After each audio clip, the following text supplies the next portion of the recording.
live. Happy Tuesday morning to you out there, Facebook family. Brent, Cole, Bill McLaughlin here joining me today. Guys, great to have you here. Hi, guys. Happy St. Patty's Day. St. Patty's Day, yeah. I Happy forgot St. the Patty's green Day. jacket, so you're the only one who doesn't get pinched here today, Brent. So craziness, kind of craziness going on right now. So I have a joke for you guys. What does the toilet paper shortage tell us about people? I don't know, but I'm dying to know. Well, when it comes down to it, when the rubber meets the road, everyone's really just interested in saving their own asses. Ha ha ha. But no, Well, thank you. played. No, I'll be here all week. So, you know what's funny was I made 3 stops last night. I went to CVS, a kind of a hidden CVS. I figured I'd be stocked up on stuff, and I got some good stuff there. I went to Ralph's right before closing. Bad idea, nothing. And then I went to Rite Aid, all in the Solana Beach, Carmel Valley area. Mm-hmm. And what's funny to me is, of course, toilet paper is all gone. Anything, handkerchiefs, wipes, all that kind of stuff is gone. Beef jerky and like all this. If you were really trying to survive an apocalypse, like all the stuff you would really want, like the beef jerky, like Pop-Tarts, like things that are like high carb items that you could really survive off of, the slow baked beans, and a lot of that stuff there, but no toilet paper, no Kleenex. So it's interesting. The big question that I'm getting right now, aside from should I start investing in the stock market, which I'll do that segment next, is are real estate values going to be affected by this? So I've only seen one person, and he is not a confirmed I pulled out because of coronavirus, but he just didn't have the loving feeling when he was in escrow. It was a really good deal. It was an incredible rate. What are you guys seeing? I mean, have you seen people pull out of deals or anything or talk about it because of this? I have. We're going to talk about a couple new listings that I have coming on, but one of them is a cosmetic fixer, not on the market yet. And None of them are on the market. None of them are on the market They're all coming yet. soon. Yeah, they're all coming soon, but one of which is in a hot neighborhood in Claremont, and there's several investors circling around. And, of course, you get the lowball offers and you get people that send the letters and things like that. And so I've been following up on some of these letters prior to going to market. And someone presented something and then, in conversations after things have escalated here in the news, they've, working on margins and stuff, they're kind of pumping the brakes a little bit.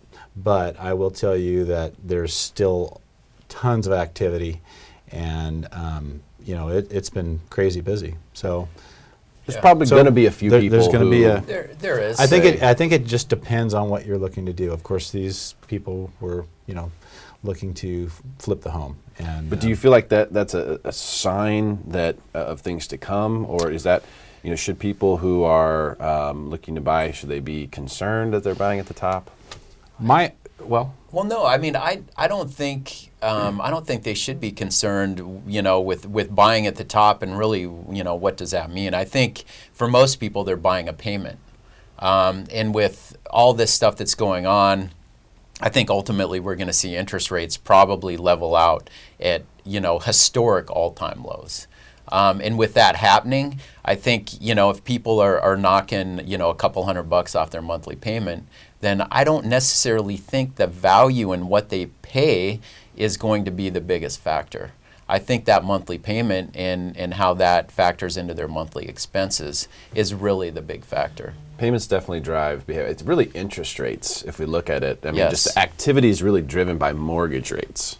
So if mortgage rates stay low, I think you'll still see lots of activity. But also if rents stay high, that's another big factor. If rents stay high, that really does buoy the real estate market. Yeah. It will. And one thing that I've seen, and I talked to you earlier about this, is I haven't done a bridge loan in over 3 years. And this month I'm doing 2 bridge loans from people that have millions of dollars in the bank, but they just don't want to liquidate any of those assets right now. So we're actually putting together financing vessels that allow them to get into these very high dollar properties without having to go to their investment advisor and say, hey, let's liquidate, $2 million right now when the market's 30% down. Oh, and by the way, I have to pay tax on this as well.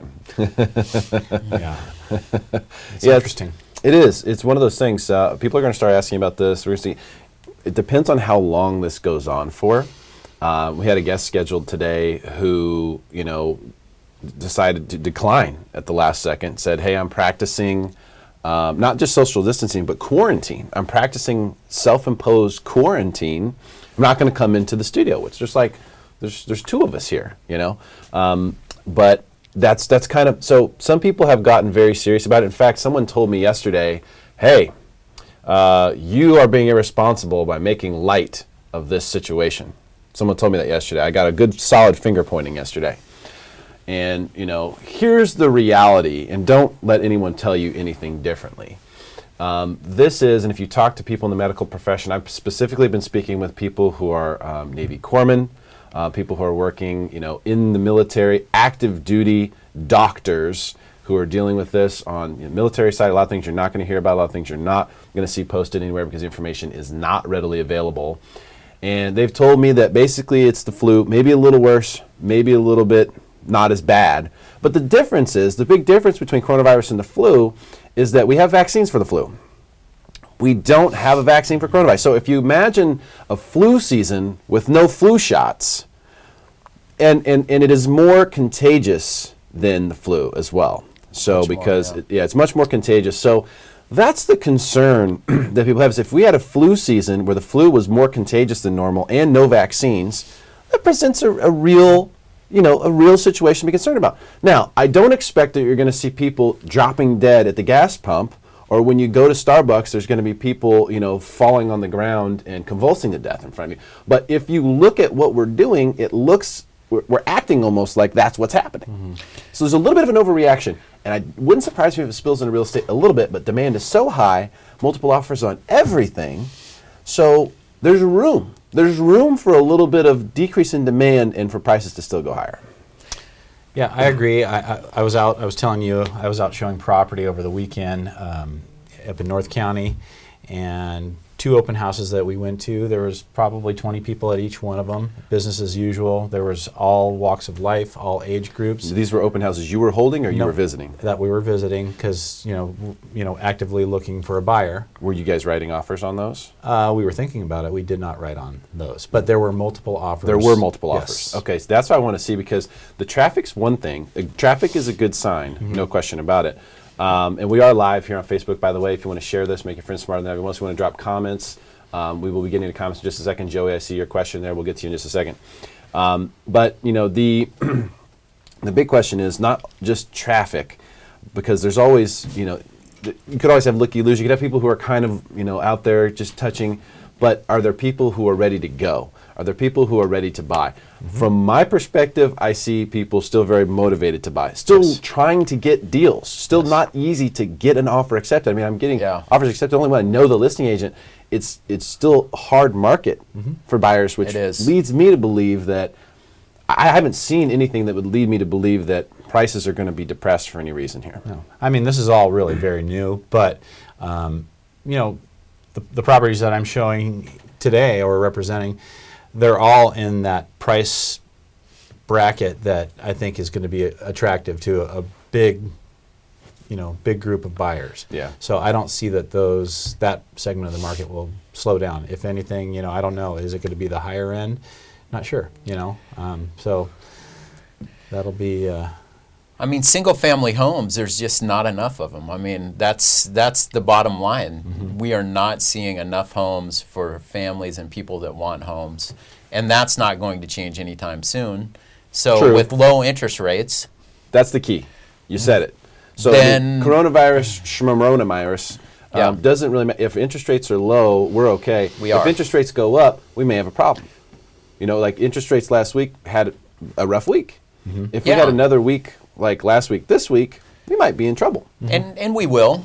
I mean, I think we're going to have a couple rough weeks. I think things will bottom out here as soon as there's a certain level of stabilization and everyone understands what the stimulus package is going to be and how that's going to affect things. Well, I think mainly when we're talking about mortgage rates specifically, you know, the Fed has issued and said they're going to spend $200 billion buying mortgage bonds. They spent $40 billion yesterday, which is why we saw rates get so much better yesterday and improving a little bit today as well. So if that, and I don't know how they're going to deploy that. Are they going to do it over a period of time? Are they putting in a limit order here? Are they going to keep rates? I have no idea how they're allocating, but it's a good thing that they're on that side of the trade because it helps. And you hit something that's key is that it doesn't matter what everyone sees on the news. Oh, the Fed cuts rates to zero. That makes no difference on the 90% of the mortgage products out there. The only thing that makes a difference is how attractive are the mortgage-backed securities and how eager are people to buy those? Yeah, and you saw some fear last week from bond investors as there was a system-wide capitulation. Stock market was getting hammered, bond market was getting hammered. Why is that happening? That's fear.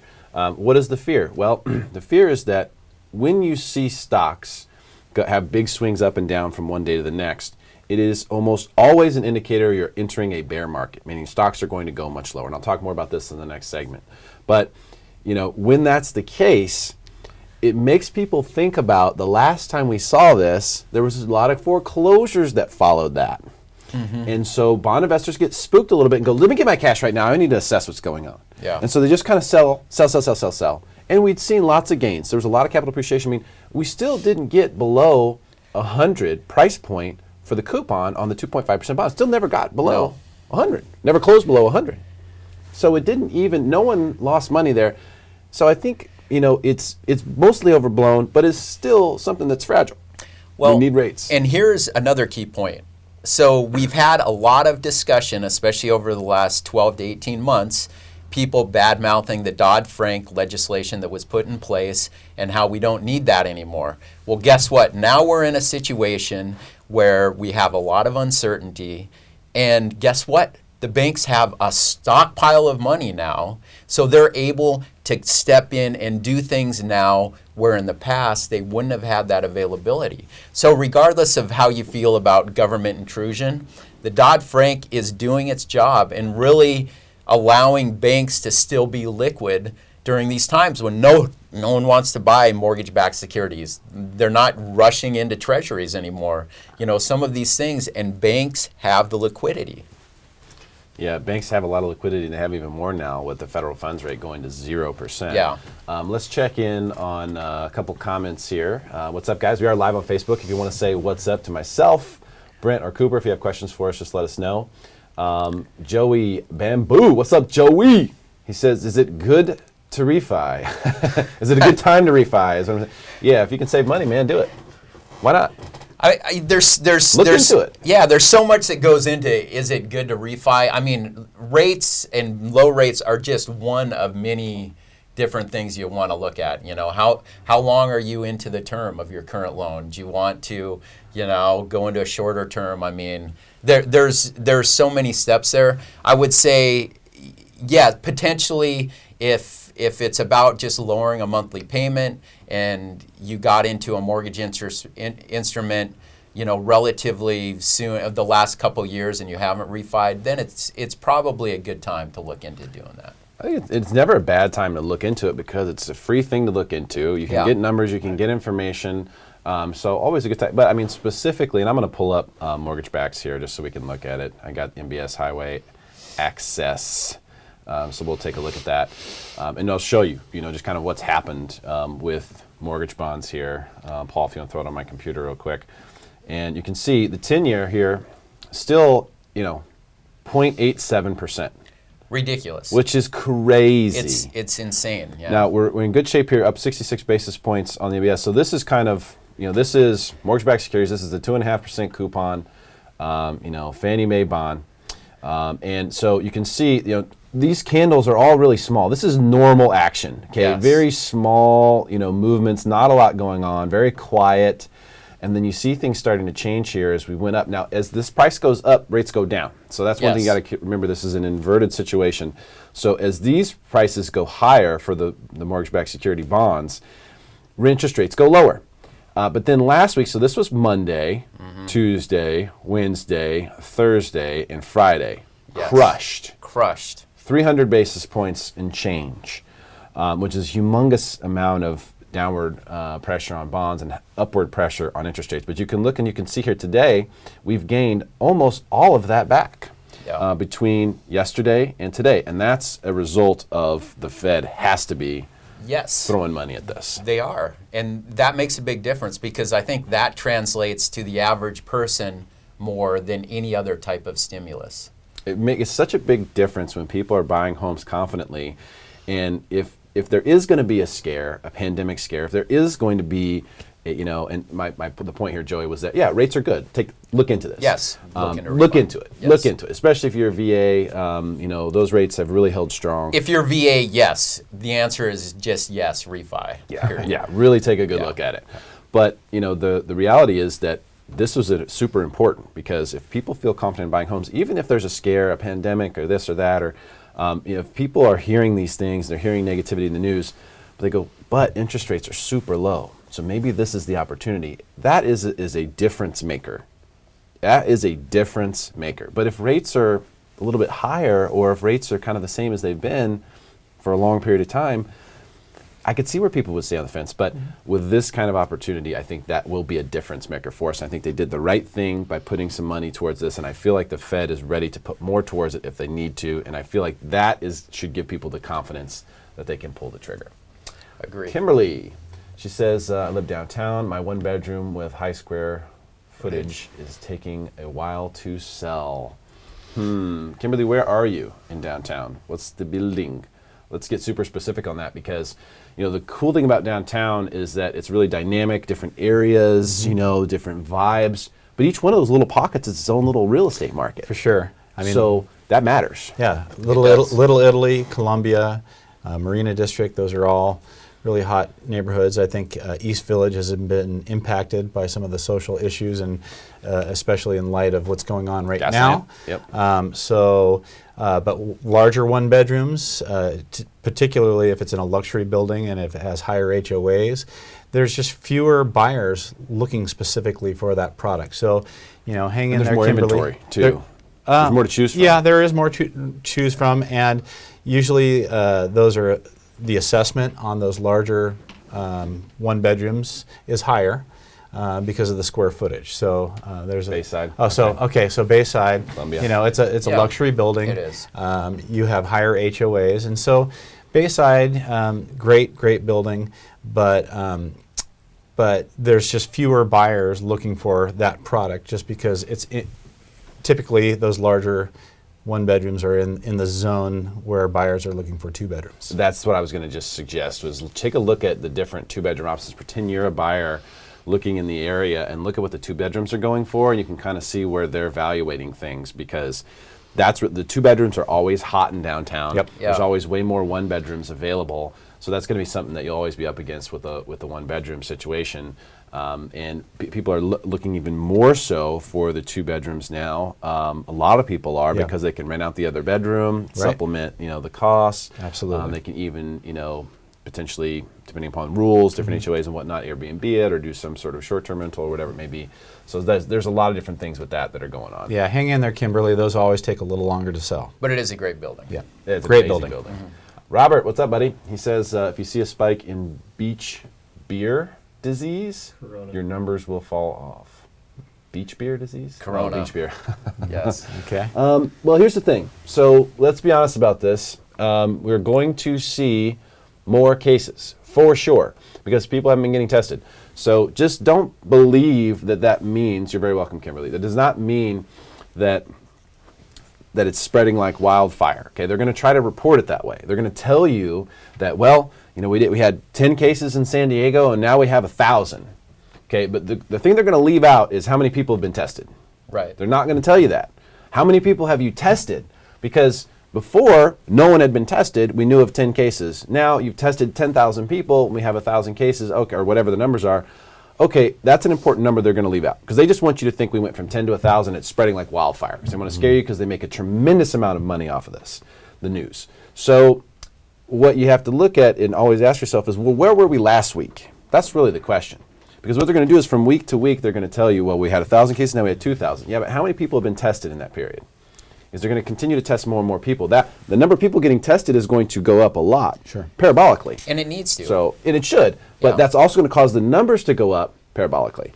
But it's not necessarily true. So for example, if we had 1,000 cases of coronavirus confirmed here in San Diego right now, and we went from, people would assume that we went from 0 to 1,000 just like that. But what if last week, what if there were 1,500 and we just didn't know, and it's gone down to 1,000? You see what I'm saying? So the perspective matters. And it's something that they're not going to give you. You're going to have to use your own cognitive ability and your own discretion to be able to figure out, okay, what are the true facts, and not look so much as how they're presented to you. Because I promise you, every single news organization is licking their chops. They're making obscene amounts of money right now. They're getting calls from every big advertiser trying to get front page on the corona stuff. And that is what is going on. All right, so Holly says hello. Holly. Hey, Holly. What's up, Holly? She says she's a realtor. She says hi to Brent. She thinks it's going to get affected if we go on lockdown like San Francisco did. Been watching the press conference, and it seems like it's coming soon. Currently have an open escrow, and we're dealing with permit issues that will cause a bigger delay. Yeah, there's concerns about delays. For sure. I mean, anything dealing with the city and municipalities, any of that stuff, things are going to be a little bit slower, so have patience there. Yep. But, going to have some patience. Going to have to just be realistic with people about timelines. Yep. So no one knows. I mean, right now, let's face it. I mean, we don't know how, whether it's dealing with the IRS, where I'm dealing with some of that stuff, or permit issues at the city. All those people working from home, I mean, no one, it's going to be 30 days before we really know how that stuff pans out. I wonder, after everyone works from home from all these different companies and things like that, will they ever come back to the office is the question. I wonder. For some people, they probably love coming to the office. Right. Other people, can probably be a lot more productive away from the office. We may find that out. Except their kids are home too. Yeah. That's the big trouble. Yeah. That's the big trouble with the economy. So working from home with your kids home is not really working from home. It's very difficult to do. Yes. I've done it the past several days, and it's not easy. Yeah. But it's sort of necessary. So let's pour some good news onto this fire here, guys. We got some. I mean, the market is definitely moving. Interest rates are cooperating, which is great. Brent has some of his own listings. Yes. To discuss today, and we don't have a lot of photos for these because that is the nature of properties that are not on the market yet. Yeah, hot properties. But we have stats. These are hot properties. These are homes that are definitely going to move quickly. Let's start with Broadway, Brent. Yeah, 1480 Broadway is Union Square. It's 14th and Broadway. No photos yet. This is a well-known building. It's kind of a it's 5 on a podium, so it's not a high-density building, although it takes up a rather large block. Is this the Broadway Lofts? No, this is Union Square. Union Square. Okay. Union Square. So they're right nestled in what's called the Idea District. Yeah. Innovation, design, education, art. Kind of a new neighborhood in that Upper East Village area, right next to City College. Yep. This is just under 1,100 square foot, 2-bedroom, 2-bath. And we're going to come on at $474,900. There hasn't been one of these that has sold in the last, for sure, in 60 days. But what makes this one special is we are going to be, not only does it have the largest storage room in the building, so if you have kayaks, surfboards, paddleboards, things like that, you have a place to store those. That's pretty rare. It has 2 parking. But we are doing the Compass Concierge program. So my wife Erica and I, we joined Compass, and one of the great tools for sellers is this concierge. So for coming soon, what was great is we managed this property. I sold this to my client several years ago. They live out of the country, and now we've managed it over the years, and now they've decided to move that money and park it somewhere else. So kind of a hands-free, hassle-free way to have them make the home show and maximize the profitability and minimize the time on the market. So we're going to get it staged, paint it, put new flooring in, and and all new appliances. It'll be ready to go probably mid-April, but I'm already getting calls on it. It's going to be one of the lowest priced 2-bedroom, 2-baths in all of downtown, but it's going to be turnkey, ready to go. That's and awesome. So it, under 500,000. HOAs are about 450. I know Cooper, you got you know, payments on this one. Yeah, let's take a look at the financing Yeah. here. We'll pull this up real quick. When I looked, it looked like it was VA approved. Is it? Are you? I'll have to double check, make sure that it's Okay. still, but I think it is, yes. So here's some of the stat, and by the way, under 475,000 is the price on this thing. Completely, dialed in, Turnkey, ready to so go. it's going to have, turnkey. like I said, new carpet. It has laminate floor. All new appliances are going in, so I'm just getting all that stuff lined up right now. So. Yeah, and you can see these reflect the spike in interest rates that we did have last week, unfortunately. But I think these will be coming down. And I think really the big sort of focal point, if this, and we will verify this, but I believe this is VA approved, VA rates are ridiculously low. If you can get approved for VA financing, this is as close to free money as you're ever going to see. What would that do to your payment? If you go VA on this and you pay full price, he's got a 275 here, so decent credit. Total payment, all in, including the HOA, is under $3,000 Yeah, on a 2-bedroom. on a 2-bedroom. On a 2-bedroom, so, Zero down. Yeah. Zero down. Yeah. No MI. It's just a great opportunity. The VA home loan benefit is so powerful, and this is a great example of that. And what's cool is all of these properties would kind of fit the depiction of a potential VA buyer Sure. too, that we're going to talk about today, which is neat. Yep. Yeah, so I mean, it's a great property. They're out of their litigation now, so you can get these type of loans. And the building shows great. They have an on-site manager, they have a gym, they have a spa, a community lounge, and it's walking distance. There's a bowling alley right, near there now in the East Village. There's 2 of them actually. The EVTs there too? Yeah, Not too far exactly. away? What's Yeah. it? There's 2 bowling alleys? Yeah, there's a new one. I forget wow. the name of that. It's kind of by that 10 Barrel Brewing Company. But that whole area is just exploding. And so. Man, I drove through that area, and I had a bar down there, and I don't go down there very often anymore. And we drove through that area. I didn't even know where I was. That's how much development has happened so quickly down there. Yeah. Really? Yeah. It blew my socks off. Well, I know What is going on, Brent? Well, Jerry Navarro, the Jerome's family, they own a lot of those blocks of those kind of industrial commercial warehouse spaces, and as time goes, and people vacate, they either develop or they're doing long-term leases, whether it's with City College or developers building housing and things like this. So if you go on the Idea District, ideadistrict.com, I think it is, you can learn more about it, but it's pretty innovative. It's very exciting what's happening over there. So it's going to be unlike any neighborhood.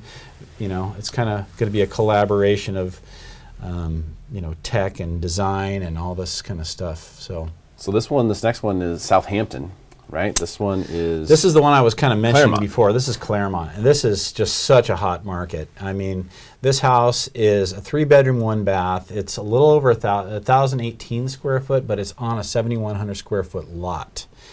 Flat lot. You can see it's a manicured lot. It's just got nice landscape, but it's on a canyon, so it's got open views. But look at that! It's like a football field in the backyard. That is incredible. Yeah, the house is a cosmetic fixer, but in my opinion, just kind of walking the property. There's a tenant in there right now, so it's really difficult to get a showing. We're going to be going on May 1. With this one, but it's likely this one sells prior to. But I want to put the word out there because you can contact me. My information's right there. Are you doing concierge on this property as well? I am not. No. Okay. Yeah. So this client, because of the tenant situation, more difficult. It's more difficult, and so it would have been perfect for concierge, but the timing and different.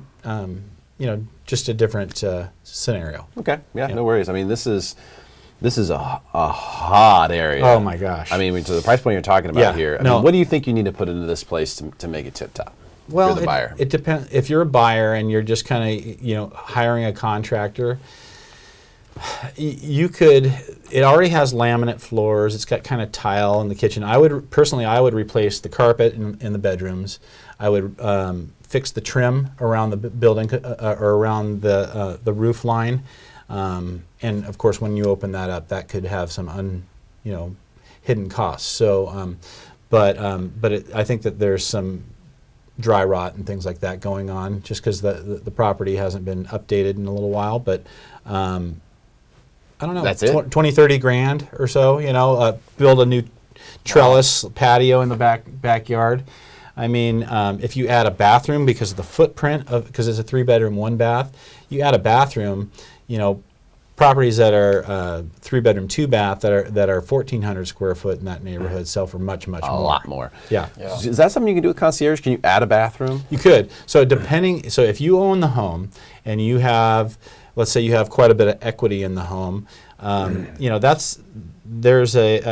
you're dealing with a separate party on that, and they're gonna evaluate and do an appraisal based on where the property value is and how much equity you have, and if the equity is there, then you'll be allotted a certain amount for those improvements. But so it's very possible. Well, let's check out the financing options on this one, Coop.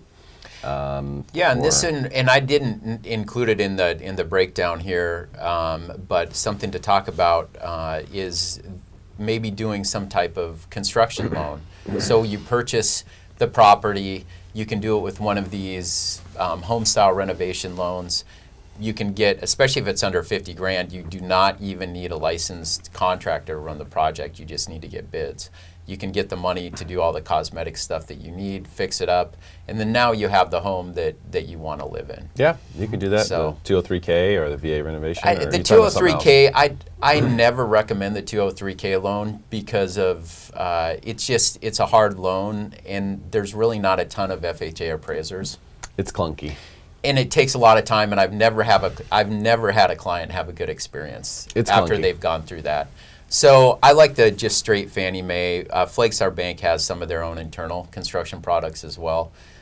But this would be a property that would be at the top of the list for something if someone wanted to come in. They didn't necessarily have the money to do the renovations out of pocket. They could get this type of renovation loan and do that. They don't have to, though. Some of these other loan programs I think would still be available. Again, VA, unless there's some glaring deficiencies in the home, it would get approved VA financing.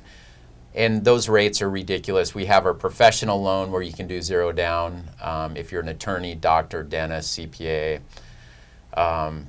physician's assistant, nurse practitioner, big long list, first-time home buyer, that kind of thing. But if you can qualify, you can get in, again, 0 down, save some of your money, and do the improvements out of pocket. And then you have the traditional, 30% or 20% down, 30-year fixed. 10% down, 30-year fixed. VA deal is crazy. 3123 to get into that house is pretty wild, and it's just location. Yeah. Again, I mean that's what Claremont has become. Oh, yeah. You're near schools. You're near walkability. It's again an open lot. It checks a lot of the boxes. So. A lot of people are going to want that house. Yep. Let's put it that way. Yep. Last one here, Maple Brook. So we just have a couple photos on this one. These are all not on the market. No. So these are all coming soon, not on the market. That's why we don't have great photos. That's when you're looking at getting a deal or getting a property that hasn't been put on the market yet. This is kind of what it looks like. Yeah, this one literally we just got everything signed and back. So we're really excited about this one. This is in the Granite Hills neighborhood of El Cajon, and if you're familiar with that area, it's kind of right by Shadow Mountain there, and it's probably a 20-minute drive to downtown, 25 minutes I'd say. Not far off the 8. No, but this house was built in 1980. What makes it really special is its location. It's on a cul-de-sac.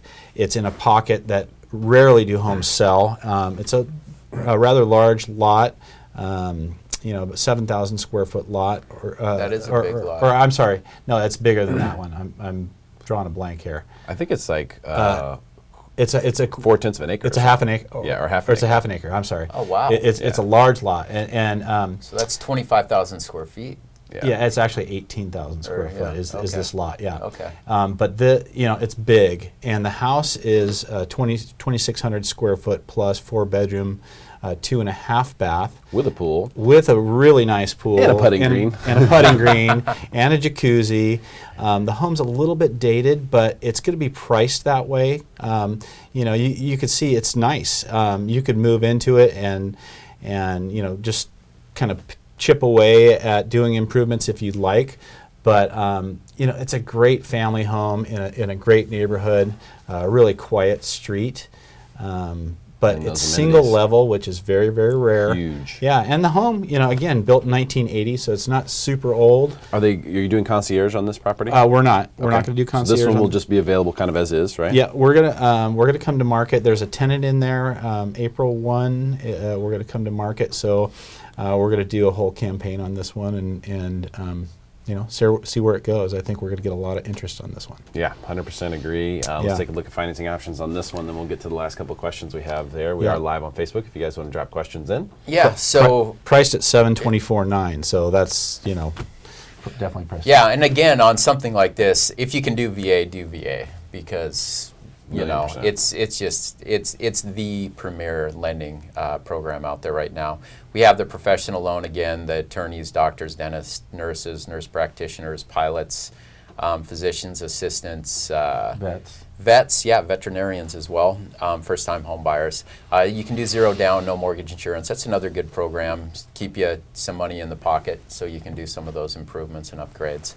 And then you have the traditional mortgage products as well. Rates are all, very low, and they're actually lower than this now. Today we have seen a slight improvement. Put this together late last night. Another great opportunity. These are all Brent's listings too, which is nice. Yes. So we know the listing agent here. We have a relationship. This is good. Yes. This means we have a chance in this market. Yes. And more information on these will be posted later in the post here on social media and on YouTube. So a couple of questions here. Let's see. So we talked to Harley. Jose says, hello, question, what's the difference between buying an old house versus a new house if they're almost the same price from the South Bay area? So when he says old house, he might mean 15 years old in South Bay, where, in other areas that might be a house from the 40s or 50s. So I think an old house versus a new one, but new construction basically. I could chime in on that. I mean, new construction, you're under a builder warranty. So usually when it's brand new construction, you'll get a 1-year fit and finish from the builder. You'll do your walkthrough, and they'll cover any issues that you're having with the home in that first year. Of course, you're going to have your appliances that are all under their manufacturer warranty and things like that. But it's brand new. It's never been lived in. In addition, it falls under SB 800. So, if it's a new development or something, construction defects. So that's sometimes if it's in a large planned community and things like that people are aware of. If there's big issues with new construction, there's liability with the builder. Yeah, and there's going to be, energy efficiencies are going to be much greater on the new construction. Starting this year, everything has to be done with solar in California, so you're going to have solar on your house. Yeah, new requirements. Yeah. It is new requirements and just other standard, energy efficiency requirements as well. Just be a more efficient house with the newer construction stuff. And conversely though, older homes, there's some great homes that are very well built. I think they built them better back in the day, I'll be honest. They didn't have as much red tape. Yeah. They had to pave through and pay for. I like the older homes, but there's something about a new house also that's just really nice. It's like the new car smell. You have the new house smell. It's pretty nice. Yeah. I like new houses. It's nice. I've had some old houses, and they're great projects. You got to put your stamp on them, but new is new, baby. New is new. Well, sometimes you stumble upon a home that somebody has done improvements to. That's an older home where they did all these improvements with the thought that they would stay there forever. Yeah. And sometimes you can jump on an opportunity, and those opportunities are out there from time to time. And so, I wouldn't discount. I would, I like to show both sides of the coin. Yeah, I think also, when you're buying a new construction, especially now, pretty much everything is cookie cutter. There's very rare, like new construction, custom build type things. It's very cookie cutter. So you're kind of signing up to just be a part of that herd. Now, usually it's a good thing. Typically, the phases of construction, prices go up. And so if you can get in early, that's where you can, be safer. But you're also you're going to have model match comps. So you're a little bit at the whims of what your neighbors do when they sell their home. True. You're going to have model match comps to the value of your home. It's harder to put your own thumbprint on it and say, my home's better, because you're going to have an exact same bedroom, bathroom, square footage, model match sale somewhere in there. And that one may not be as nice as yours, but guess what? That's what it's going to be worth. Well, another point of consideration is, some of these planned developments with new construction, they have rules and regulations that where the landscaping hasn't been done, but you are required within a year's time to have the home landscaped, have it approved, and fit within the guidelines of the community. So those are costs that you're not looking at right up front that you're having to go forward and do. Yeah. And some of those costs can add up. Yeah, they can. Yeah, you have to be careful. Like when you're buying new construction, a few things you have to be careful of. Number one, they're definitely going to upsell you. Like the upsell's coming. So, and it's going to be hard to say no because it's just a little bit at a time. Yeah. Do you want the nicer fireplace? That's $1,500. Yeah. Do you want the nicer doors? Yeah. Those are also $2,000. And you can amortize it over 30 years. Yeah, so exactly. So it's really only going to affect your payment by $15 a month. $8 a month for the nicer doors? Yeah. And they're going to go down this list, and before you know it, you're 30 or 40,000 higher than what you walked in at. And you're going to go, damn. But you're going to have a much nicer setup, with the house than what you had originally walked into. So just be careful with that.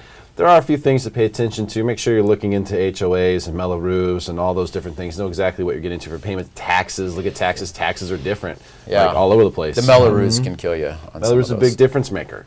Yeah. If it's, if you're a VA buyer, make sure that wherever you're getting into, it's eligible for the VA loan. Don't put yourself in a situation where you have to use a different type of loan. So just things to watch out for. When you're buying an old house, make sure you get a thorough inspection. Pay for a good inspection to be done. I like the real estate inspection company personally. Lots of technology. You want to have an inspector who's going to really get in there and take a look at things because they can only cover so much in a real estate inspection. They're trying to just make sure there's nothing major going on. Pay for the deep dive. Pay for the extra money. Have them go in there and with a scalpel on that thing. And get a good real estate agent that is going to represent you. That's key. Because an agent that has been in the business, I'd say, that has these resources, that has a few different inspectors to choose from, and different contractors that they could refer you to. All those things, those usually are questions that will come up in that process. 100%, Jose. Hopefully that helps. All right, cool. Joey, you're welcome, my friend. Hey, guys, share this video with your friends. No, there's always deals in the marketplace. It's just a matter of who's willing to do the work to get it. We try to bring them to you right here. Thanks to Brent Cole, my good buddy. Cole. Cooper McLaughlin. We are practicing some kind of social distancing, right? I mean, it's like an arm's length. We're doing elbows and foot slaps and all that. So we're doing our part here. Share this video. Make your friends smarter than everyone else. We'll see you soon. Be safe. Yes, be safe out there.